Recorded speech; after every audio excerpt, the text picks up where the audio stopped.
Jeg hedder Andrea Christina. Jeg er 19 år gammel, og jeg har siden jeg var 3 år gammel haft eksem. Og så her senere hen er jeg også blevet diagnosticeret med astma og allergier som høfeber.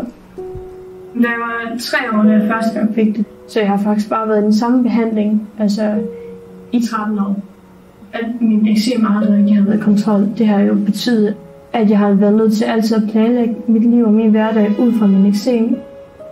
Jeg har fx dyrket rigtig meget atletik, men jeg var simpelthen nødt til at stoppe, fordi at hvis det var koldt, fik jeg voldsomt udbrud. Og når vi så var indendørs og træne, fordi det regnede, så fik jeg voldsomt udbrud, fordi jeg svedte meget. Jeg har også haft mange forskellige fritidsjobs, som jeg er rigtig glad for, fordi at der ligesom atletikken også var et stort socialt forum. Men begge jobsene var jeg nødt til at sige op, fordi at det heller ikke fungerede med min eksem.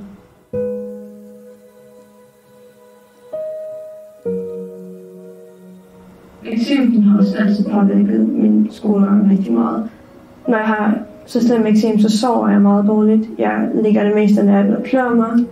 Så er det virkelig svært at holde sig vågen, og det er svært at koncentrere sig. Da jeg så kom i gymnasiet, der er det her med, at man har et fraværssystem. Og jeg mistede rigtig mange moduler på grund af, at jeg måske sov over mig.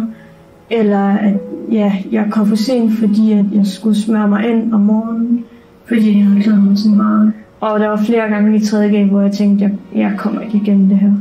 Jeg føler mig særlig pæn, altså med meget slem eksem på hænder, eller på arme, eller på halsen, eller hvor det nu kunne være. Så der har jeg ofte sagt nej til aftaler, og ofte føler jeg, at jeg ligesom skuffer mine venner eller veninder, fordi at jeg ikke vil med dem ud.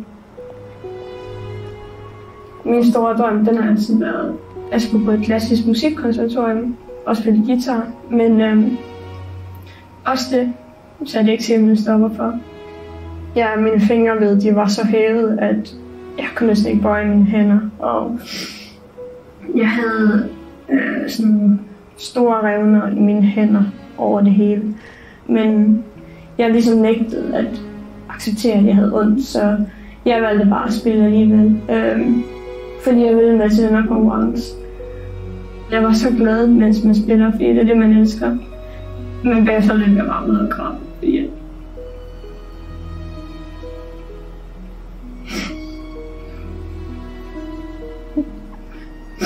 ja, fordi jeg havde så ondt.